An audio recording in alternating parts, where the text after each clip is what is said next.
Good afternoon. It is Thursday, October the 3rd, about 5:15 p.m. This is meteorologist Shay Gibson with Leading Edge Weather and Sail Flow, bringing you a first official forecast for the Alice Cup 2024, sponsored by Ashley Yachts, to Rockville on Saturday, starting at 9 a.m. for some of the fleet. Staggered start, of course, and then back to Charleston on Sunday from Rockville, and again with those times staggered. So be ready for those times to be issued no later than tomorrow night for any changes that'll be occurring.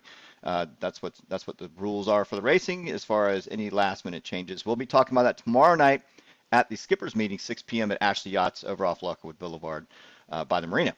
So with that said, here's the website. You can go back to the skippers information. Offshore wind and weather is where you'll find the past forecast. I did a preliminary yesterday, so if you like to follow the forecast from start to finish, I always put it in sequential order on this website, and you can read from bottom to top and watch the videos. And I'm going to be posting this video here after I'm done, and it uploads to YouTube from this software. So either way, let's go ahead and take a look at the home page real quick. If you haven't registered for the race, come down and then sign up for the Alice Cup. Looks like there's going to be some pretty good wins. So if you're worried about that, I think you'll be all right. I don't see any rain or storms in the mix either. So it looks like a pretty good weekend of racing with pretty good sunshine. We'll talk just about that in a second. Let me go ahead and get this surface map up from the WPC. And what we're seeing right now, we have this high pressure built up and down the coastline. In fact, this is for tomorrow morning. Let me back it up just a little bit.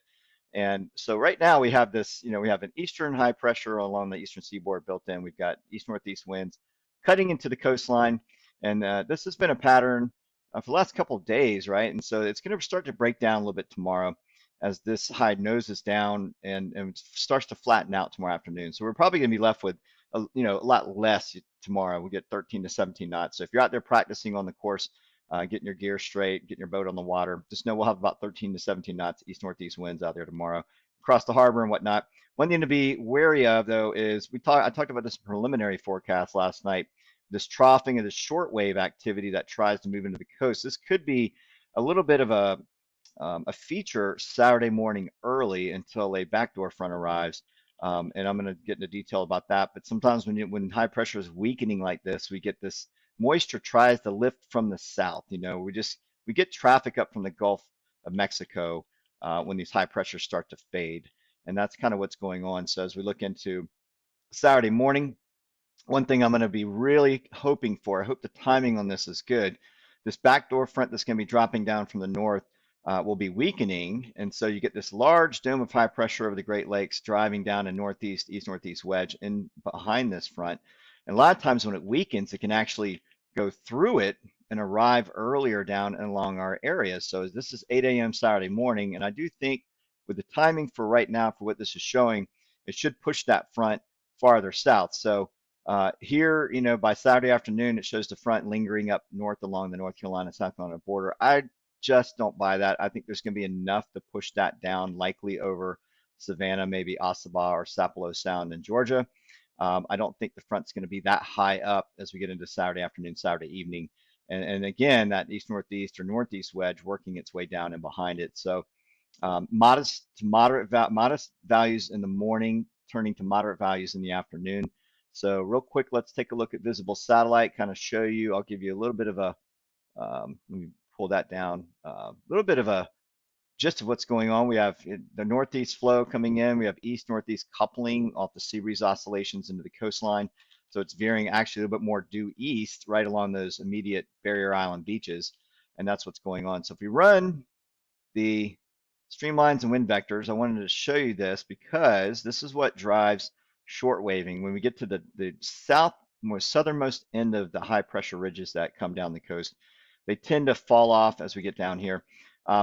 It makes this connection with the Gulf Stream. So this cooler air diving down over the warmer waters of the Gulf Stream starts to blend in, instability. We get these areas of showers and convective storms that start training into Georgia. Now, as we get into tomorrow, I think they're going to start lifting more and more south up towards the Charleston area. So we could start to see this by tomorrow afternoon and evening, and then lingering into Saturday morning until that backdoor front makes it through. So we could start out one of two ways Saturday morning, either really light east winds, maybe even southeast flow in the 2 to 5 knot range, and then eventually that northeast flow is going to work its way down, or the northeast wind bites down through the front sooner and we end up with a pretty modest to going moderate start for that. So just keep that in mind. I wanted to give you a visual on the shortwave activity that we could be dealing with Saturday morning as it tries to lift north. Well, quick, let's take a look at the local OBS right now. We got 18 knots east at about 79 degrees, so a little bit east by north in the wind, a little bit of a northerly element, especially down South Folly. And then even offshore, we're seeing pretty straight east winds at 80 degrees. And so that's an indicator of what could be for Saturday as well. We're going to run all the available models here. Move me down a little farther in the corner here. And Saturday is showing, I think that the AI model, the trim, has this one about right. As the winds veer more northeast to east northeast, we end up with a more moderate environment for winds. I think the HRRR is being pretty conservative along with an AM3. They're being very conservative right now because they're waiting to see when that backdoor front's going to move through. And if the winds are truly going to bend or veer more northeast to east northeast. My confidence level is pretty high for it right now. And tomorrow I'll fine tune that with the skipper's meeting to see if there's going to be any issues. But what generally happens is in the mornings we start out with a north northeast or north wind from radiational cooling overnight, right? And then as the morning goes on, we may be looking at 5 to 9 knots in the harbor, maybe even 4 to 8 off a north northeast wind. And as that north starts to veer more northeast, it starts to pick up. So by 10, 11 o'clock in the morning in the harbor Saturday morning, we may be going up to 8 to 12 knots. As we get towards noon, 1 o'clock, we're going east northeast down the coast at about 12 to 16 knots. So that's going to be my call for Saturday and Sunday both, just because the high pressure is going to be in place and keep that moderate gradient in both days. Now, this is all sunshine dependent, so as long as there's abundance of sunshine, these numbers will likely happen. It may be a little bit stronger on Sunday in the 13 knot ranges, but we'll be starting light from those offshore directions, and then as the day goes on, we'll be more onshore directions, increasing to moderate values. So if you're running out and you're getting around R2, you could almost just run the run line all the way down into Rockville and pull in. There you go.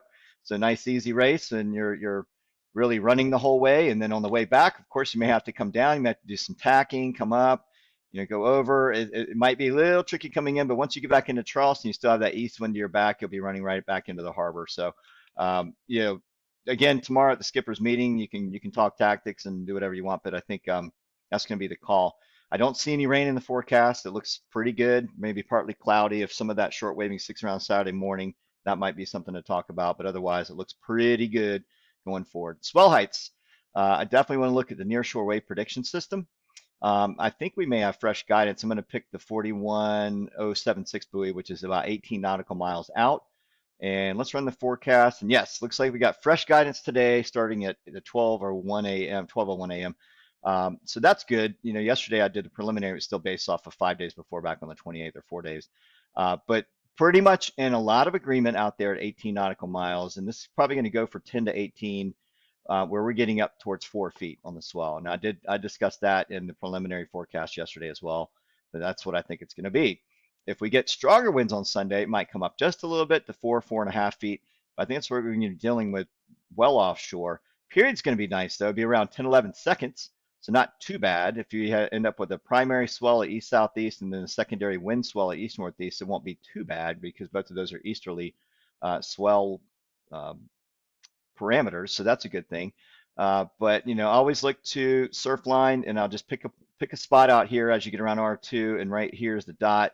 So I'm just going to leave it fixed right here off the shore, and I'm going to run from today and go right into Saturday morning, where we're sitting right about 3 feet. Now it says 5 seconds, but I'm not sure if it's reading that right. I think the nearshore wave prediction system is going to have it right.